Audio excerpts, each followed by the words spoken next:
오늘 말씀은 열왕기하 20장 1절부터 7절까지 말씀입니다. 열왕기하 20장 1절부터 7절, 구약성경 598쪽입니다. 1절부터 7절까지 찾으셨으면 저 한 절씩 교독하도록 하시겠습니다. 제가 먼저 읽겠습니다. 그때 히스기야가 병들어 죽게 되매 아모스의 아들 선지자 이사야가 그에게 나와서 그에게 이르되 여호와의 말씀이 너는 집을 정리하라 내가 죽고 살지 못하리라 하셨나이다.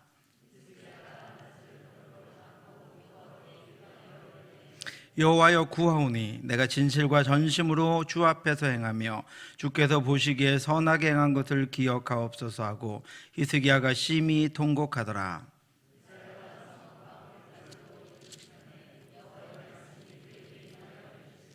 너는 돌아가서 내 백성의 주권자 히스기야에게 이르기를 왕의 조상 다윗의 하나님 여호와의 말씀이 내가 내 기도를 들었고 내 눈물을 보았노라. 내가 너를 낫게 하리니 내가 3일 만에 여호와의 성전에 올라가겠고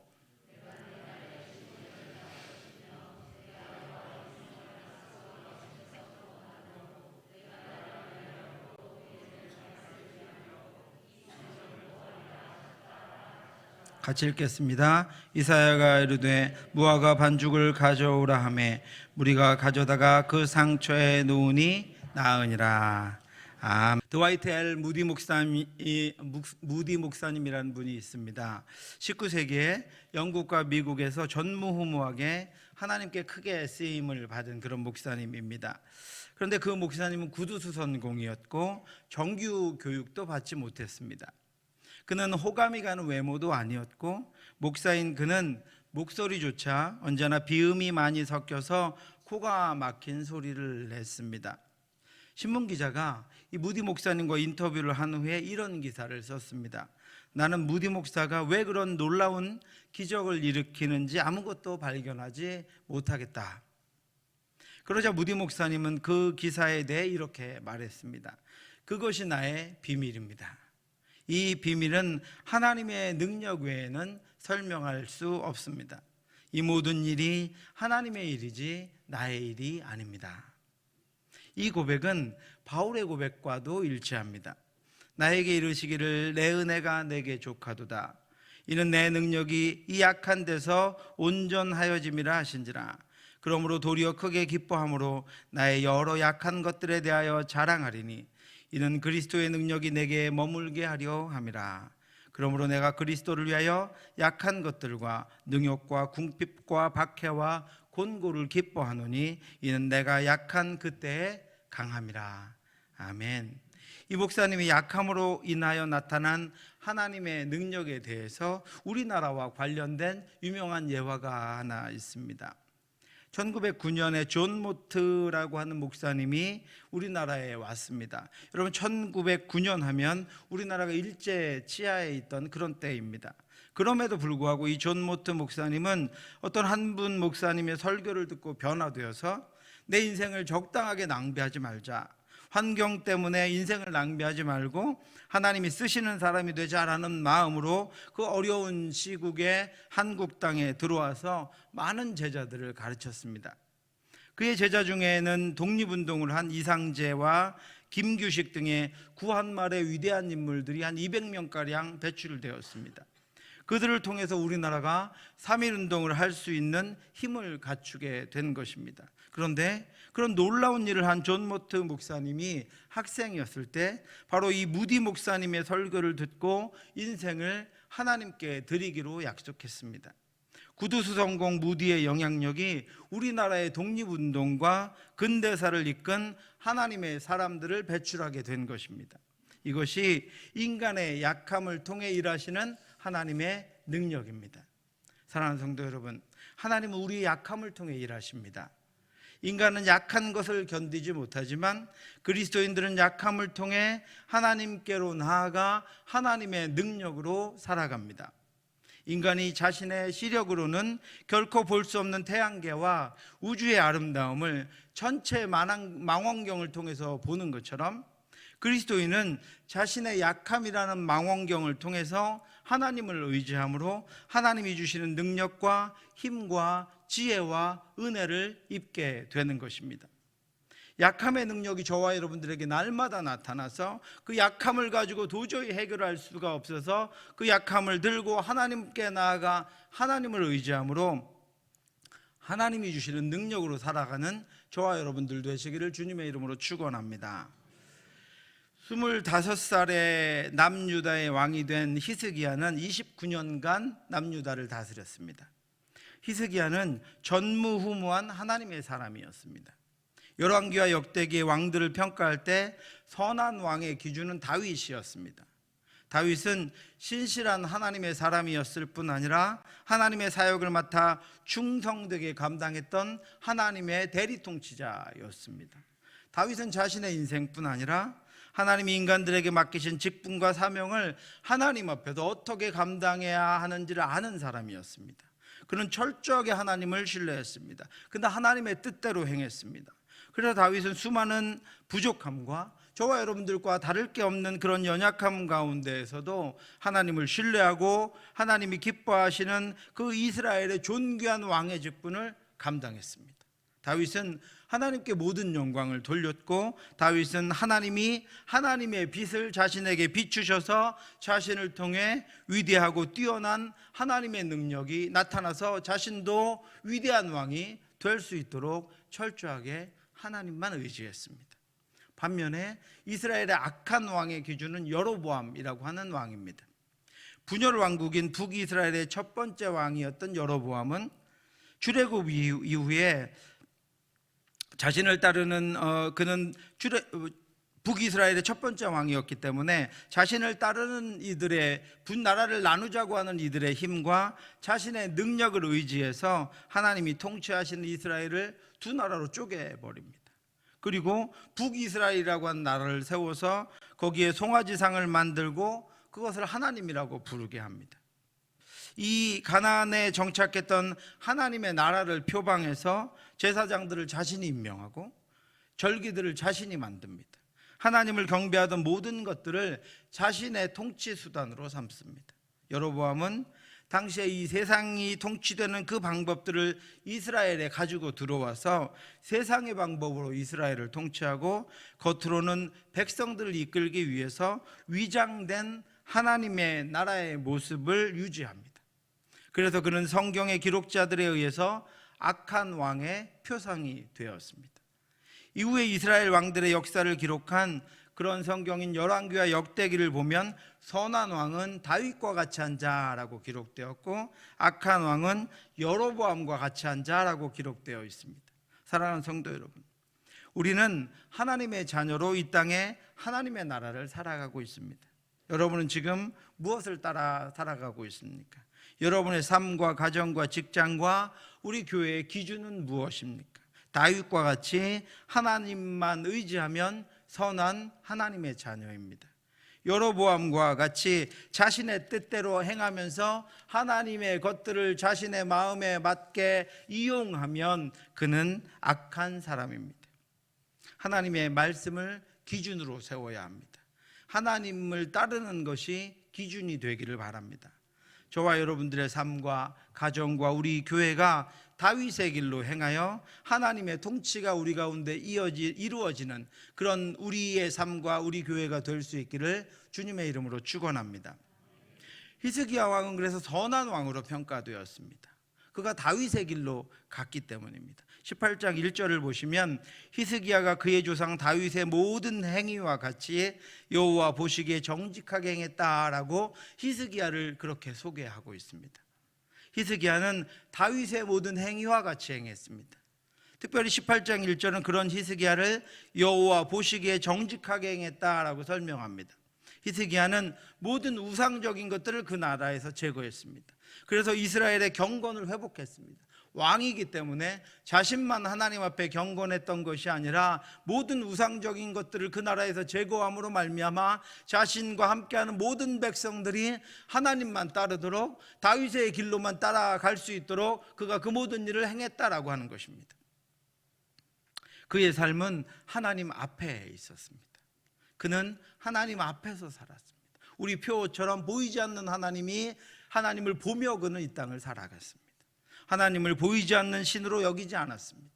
하나님을 단지 신적인 존재로만 여기지 않았습니다. 그는 하나님의 살아계심을 철저하게 신뢰했고 어떤 문제든지 즉각적으로 하나님 앞으로 가지고 나갔습니다. 당시에 가장 강대국 아수르의 사네립이 대군을 이끌고 이스라엘의 수도 예루살렘을 포위해서 국제적인 정세로 보면, 시대적인 상황으로 보면 이스라엘이 이제 패망할 위기에 처해 있었습니다. 그런데 그 위기가 닥치자 히스기야는 군인들을 소집하지 않았습니다. 대신들을 불러놓고 대책회의를 하지도 않았습니다. 그 모든 것 이전에 히스기야는 아수르 왕이 사신을 통해 보낸 그 편지를 들고 하나님 앞으로 갔습니다.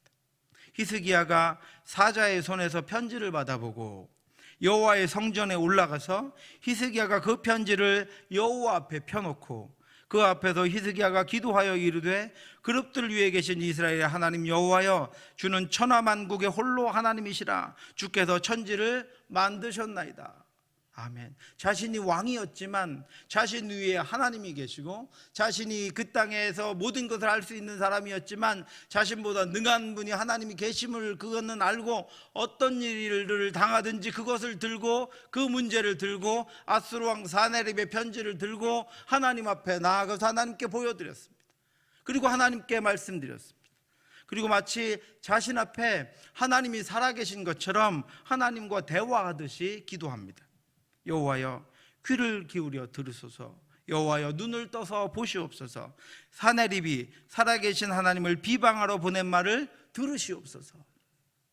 히스기야는 하나님이 아수르의 손에서 이스라엘을 구원해 주시면 하나님의 전능하심을 온 백성들이, 지금 모든 우상들을 제거하고 경건하게 하나님 앞에 살아가는 그 백성들이, 그리고 아수르가, 그리고 온 땅이 하나님의 놀라우심과 위대하심과 하나님의 하나님 되심을 알게 될 것이라고 하나님 앞에 기도합니다. 우리 하나님 여호와여, 원하건대 이제 우리를 그의 손에서 구원하옵소서. 그리하시면 천하 만국이 주 여호와가 홀로 하나님이신 줄 알리이다 하니라. 아멘. 히스기야를 통해서도, 이스라엘 백성들을 통해서도 온 땅에 하나님을 알 수 있지만, 하나님 좋은 기회입니다. 이번 전쟁에서 누구나 우리가 멸망하고 패망할 수밖에 없다고 생각하는 이번 전쟁에서 하나님 저들을 물리쳐 주시고 하나님의 힘으로 우리를 구원하시면 온 땅이 하나님만이 온전한 하나님임을 알게 되는 귀한 놀라운 기회가 될 것입니다. 이렇게 하나님 앞에 기도하고 있는 것입니다. 하나님은 자신 앞에서 그렇게 기도하며, 자신 앞에서 정직하게 행하며, 자신 앞에서 살아가는 히스기야 왕의 기도를 들으셔서 히스기야 앞에서 아수르의 군사 18만 5천 명을 치시고, 히스기야 앞에서 본국으로 돌아간 아수르 왕 사네립이 반역으로 죽게 하십니다. 하나님은 하나님 앞에서 살아가는 히스기야 앞에서 응답하시고, 히스기야 앞에서 적들의 도망함과 패망을 보여주십니다. 사랑하는 성도 여러분, 저와 여러분도 하나님 앞에서 행함으로 하나님의 응답이 우리 앞에서 나타나고, 우리 자녀들의 앞에서 나타나고, 우리 교회의 앞에서 나타나고, 우리 교회의 내일 미래 위에 그 앞에서 나타나서 하나님의 선하심을 맛보아 아는 은혜의 역사가 저와 여러분들에게 늘 넘칠 수 있기를 주님의 이름으로 축원합니다. 우리가 하나님 앞에서 행할 때 하나님은 우리 앞에서 행해 주실 것입니다. 히스기야의 일을 성경에 기록하여 우리에게 보여주시는 일을, 그것은 하나님이 그 일을 우리에게도 행해 주시겠다라고 하는 것입니다. 이제 열왕기상 20장 오늘 본문은 히스기야 왕의 개인적인 문제를 다룹니다. 18장부터 나타난 국가적인 문제를 하나님 앞에서 신실하게 행함으로 하나님의 응답을 받아 상상할 수 없던 승리를 거둔 히스기야에게 개인적인 문제가 발생합니다. 하나님은 히스기야의 개인적인 문제를 이사야 선지자를 통해서 통보해 주십니다. 오늘 본문 1절입니다. 그때 히스기야가 병들어 죽게 되매 아모스의 아들 선지자 이사야가 그에게 나와서 그에게 이르되 여호와의 말씀이 너는 집을 정리하라, 내가 죽고 살지 못하리라 하셨나이다. 이사야 선지자는 히스기야에게 너는 집을 정리하라, 유언할 것들을 생각하라, 너 내가 곧 죽을 것이다, 이렇게 통보합니다. 하나님이 히스기야를 얼마나 사랑하셨는지 선지자를 통해서 그에게 죽음을 통보하십니다. 성경에 이처럼 누군가의 죽음에 대해서 미리 알려주시는 것은 지극히 이례적인 예입니다. 여러분, 인간의 죽음은 필연적인 것입니다. 누구나 죽습니다. 누구나 죽음의 상황을 맞이합니다. 우리에게는 지극히 큰 고통이요 두려움이지만 죽음은 모든 인간이 가지고 있는 연약함과 한계를 보여주는 가장 단적인 실체입니다. 제가 지난 2월에 읽은 서울대병원 암 호스피스 병동의 임상교수인 김범석 교수가 쓴 어떤 죽음이 삶에게 말했다라는 책에는 인간이 그동안 자신이 살아온 삶을 정리하고 남은 삶들을 마무리하며 죽음을 준비할 시간을 갖는 것이 얼마나 중요한 일인지를 알려주는 글들이 많이 기록되어 있습니다. 그렇지만 인간에게 죽음은 망각하고 싶은 자신의 한계 중에서 가장 절망적인 것입니다. 누구나 한 번은 죽는다는 것을 알면서도 막상 그 죽음 앞에 서면 아무렇지도 않게 그것을 받아들일 수 있는 사람은 아마 아무도 없을 것입니다. 더욱이 히스기야가 지금 누구로부터 통보를 받았습니까? 하나님으로부터 사망 선고를 받았습니다. 만일 명의나 누군가 사람이 그런 통보를 했다면 잘못된 판단이라고 애써서 외면할 수도 있었겠지만 인간의 생사를 주관하시는 하나님으로부터 통보를 받았으니 이것은 너무나도 분명한 사망 선고가 자신에게 주어진 것입니다. 우리도 히스기야처럼 받아들이기 싫은 현실들이 우리 앞에 닥칩니다. 오늘 본문에는 죽음이 현실로 닥쳤지만 이외에도 많은 것들이 이와 같이 받아들여야만 하는 현실로 우리 앞에 닥칩니다.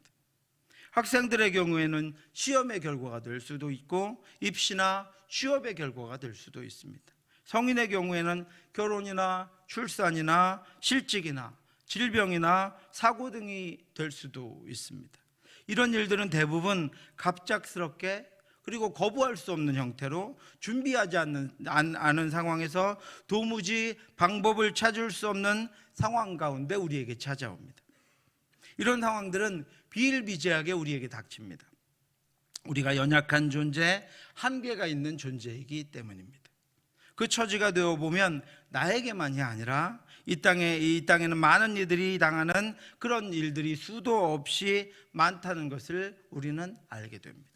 그렇지만 이런 갑작스러운 고통은 감당할 수 없이 우리를 힘들고 두렵게 합니다. 하나님 앞에서 살아가던 히스기야도 갑작스러운 사망 통보를 하나님이 보내신 선지자 이사야로부터 받았습니다. 받아들일 수밖에 없는 고통스러운 일이 그의 앞에 놓여졌습니다. 그렇다면 여러분, 히스기야는 이 문제를, 이 고통을 어떻게 해결했을까요? 히스기야는 이 문제를 이제까지 자신이 하나님 앞에서 행하던 방식대로 행합니다. 그것이 국가적인 문제이든 사회적인 문제이든 자신의 개인의 문제이든 이제까지 자신이 하나님을 섬기던 방식대로 똑같이 이 문제를 해결합니다. 그런 다른 방법을 찾지 않습니다. 절망하지도 넘어지지도 않습니다. 그는 이제까지 해오던 대로 이 자신의 문제를 처리합니다. 아까 말씀드렸던 앗수르 왕이 자신 그 나라를 무너뜨리려고 하던 그 일과 같이 이 일을 처리합니다. 2절과 3절 말씀입니다. 히스기야가 낫을 벽으로 향하고 여호와께 기도하여 이르되 여호와여 구하오니 내가 진실과 전심으로 주 앞에 행하며 주께서 보시기에 선하게 행한 것을 기억하옵소서 하고 히스기야가 심히 통곡하더라. 히스기야는 자신의 죽음의 문제도 가지고 하나님 앞으로 갑니다. 죽음의 문제는 전쟁의 문제와는 또 다른 문제입니다. 전쟁에는 승패가 있습니다. 전쟁은 이길 때도 있고 질 때도 있습니다. 그러나 죽음의 문제는 그렇지 않습니다. 살지 않으면 아무런 의미가 없습니다. 그만큼 한 개인에게는 절박한 문제입니다. 히스기야는 자신의 얼굴을 벽으로 향합니다.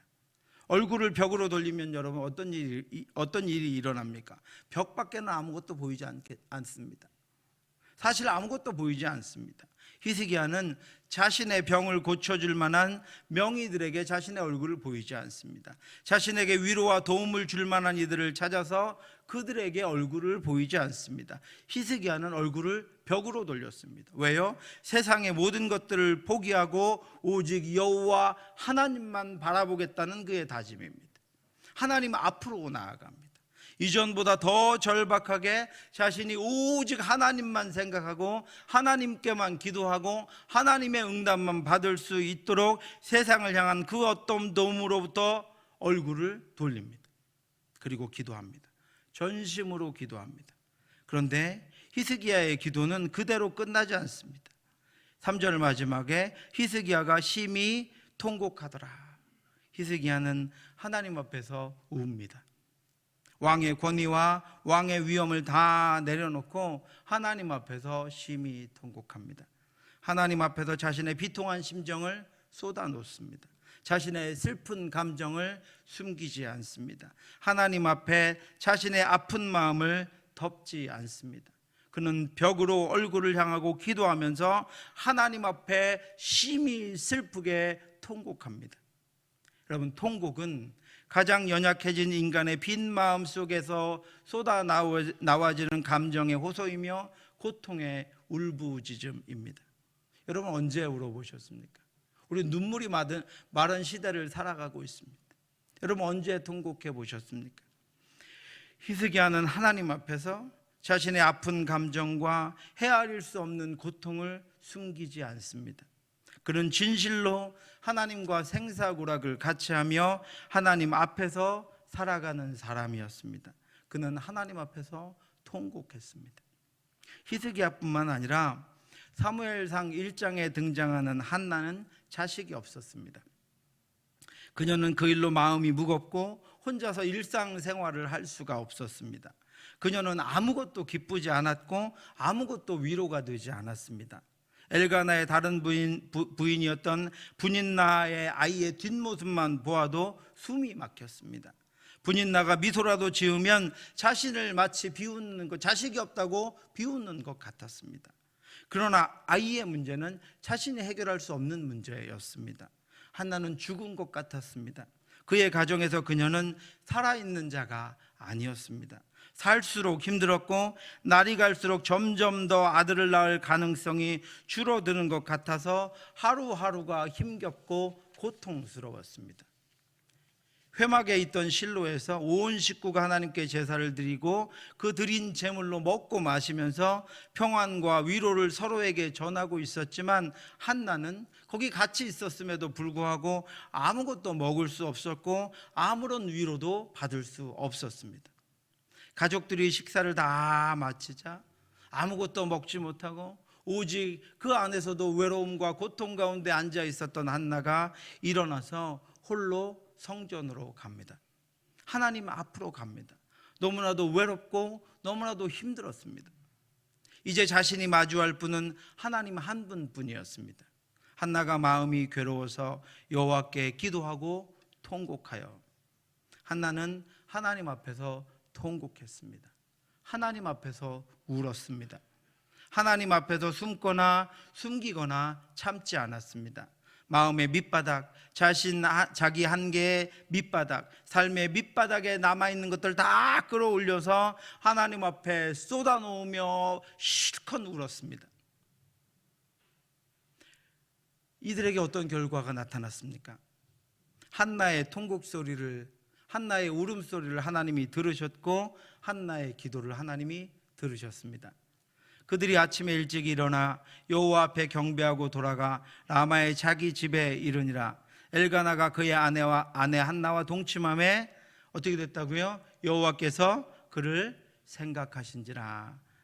아멘. 하나님이 통곡하며 기도하던 한나를 생각하셨습니다. 그래서 그의 눈물 그리고 그의 기도를 들어 응답해 주십니다. 하나님이 히스기야의 통곡 소리를 들으셨고 그의 기도를 들으셨습니다. 그리고 히스기야의 죽음의 소식을 전하게 하셨던 이사야를 다시 불러서 이렇게 말씀하십니다. 너는 돌아가서 내 백성의 주권자 히스기야에게 이르기를 왕의 조상 다윗의 하나님 여호와의 말씀이 내가 내 기도를 들었고 내 눈물을 보았노라. 내가 너를 낫게 하리니 내가 3일 만에 여호와의 성전에 올라가겠고.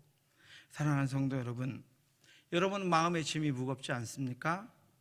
잘못된 길로 혹시 들어설까 두렵지는 않으십니까? 여러분 삶이 고달프진 않으십니까?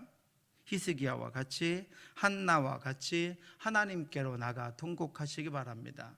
하나님 앞에 우시기 바랍니다. 주의 큰 사랑, 주님의 위로, 주님의 들으심을 기억하시기 바랍니다. 하나님께서는 한나를 생각하셨습니다. 하나님께서는 히스기야의 기도를 들으시고 눈물을 보셨습니다. 지난 한 주간 저는 짐이 무거우냐 홀로 지고 가기엔이라는 가사로 시작되는 찬양에 참 많은 은혜를 받았습니다. 죄송합니다 여러분, 제 얘기를 해서 담임 목사의 짐, 가장의 짐, 남편의 짐, 아빠의 짐, 우리의 아픈 성도들, 삶이 힘든 성도들, 연약한 성도들, 이 모든 것들이 저에게는 무거운 짐이었습니다. 여러분에겐 짐이 없으십니까? 여러분에게는 그런 무거운 짐이 없으십니까? 그것을 왜 지고 계십니까? 여러분 우리 제가 은혜 받았던 이 찬양 같이 한번 이 시간에 찬양하면 좋겠습니다. 짐이 무거우냐 홀로 지고 가기엔 험한 데로 갈까 두렵지 않느냐 온갖 일에 매여 고달프진 않느냐 주가 도우시리 요청만 하면 우리 같이 한번 찬양하겠습니다.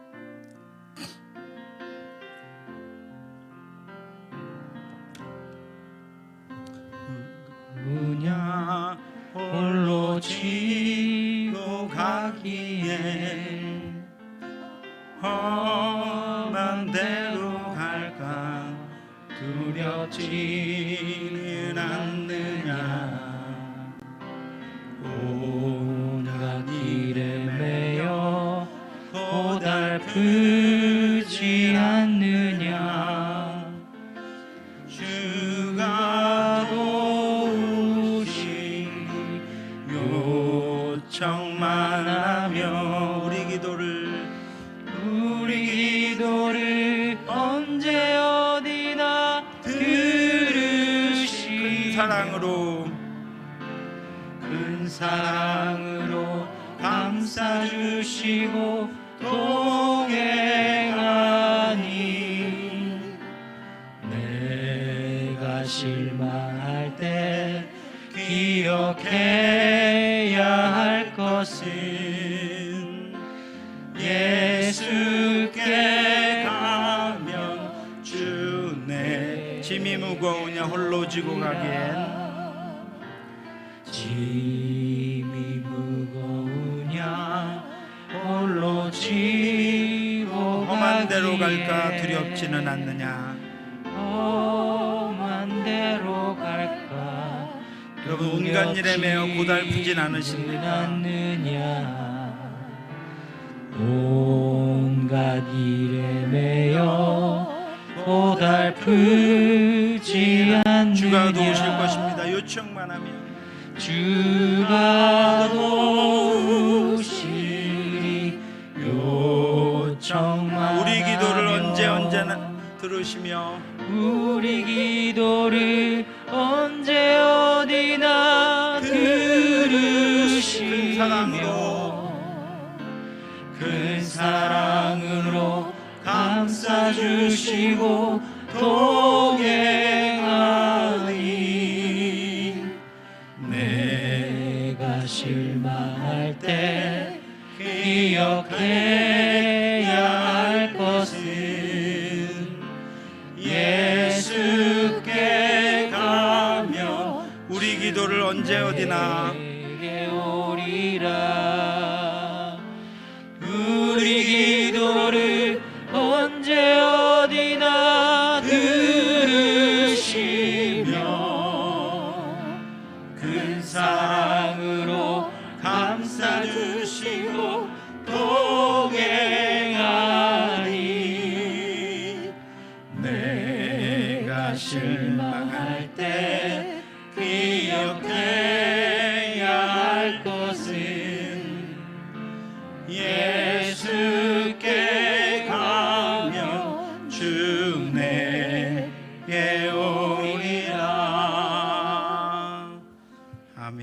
우리가 이 찬양을 부르면서 받은 은혜가 있습니다. 내가 지고 있던 짐, 내 어깨를 누르던 짐은 내 짐이 아니었습니다. 그 짐들은 내가 주님께 맡기지 않은 짐이었습니다. 사랑하는 성도 여러분, 왜 하나님을 의지하지 않으십니까? 왜 기도하지 않으십니까? 왜 주님께 가지 않으십니까? 우리가 주께로 가면 주께서 우리에게 오십니다. 내 짐을 여호와께 맡기라. 그가 너를 붙드시고, 이 말씀을 원어대로 해석하면 너의 짐을 하나님께 맡기라. 그러면 하나님의 것을 너에게 주실 것이다 라고 하는 뜻입니다. 여러분의 짐을 내려놓고 하나님이 주시는 것들을 받아가시기 바랍니다. 하나님 앞에서 통곡하시기 바랍니다. 그 연약함 속에 하나님을 만나는 통로가 있고, 그 연약함 속에 하나님의 은혜가 부어지는 통로가 있습니다. 내가 부득불 자랑할진대 내가 약한 것을 자랑하리라. 하나님 앞에서는 우리의 약함이 자랑입니다. 우리의 통곡을 듣고 그 약함을 채우실 우리의 전능하신 하나님을 찬양합니다. 기도하겠습니다. 하나님 아버지, 은혜를 감사합니다.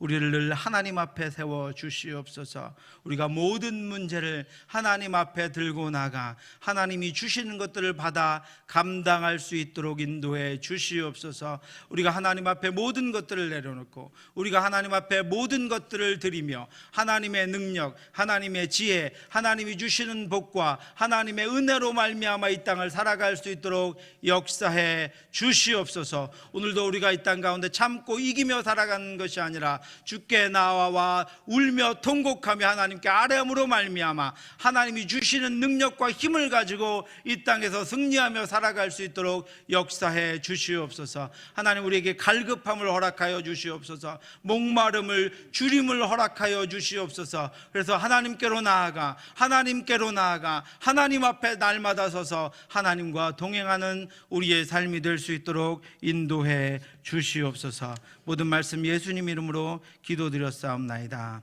우리 주 예수 그리스도의 은혜와 하나님의 크고 넓으신 사랑하심과 성령의 교통하심이 우리의 모든 문제와 삶의 여정들, 우리의 인생을 하나님 앞으로 들고 나아가 주가 주신 것들로 채워 주가 주시는 은혜와 지혜와 능력으로 이 땅을 살아가기를 간절히 소원하는 사랑하는 성도들 머리 위에 지금부터 영원토록 함께 있을지어다. 아멘.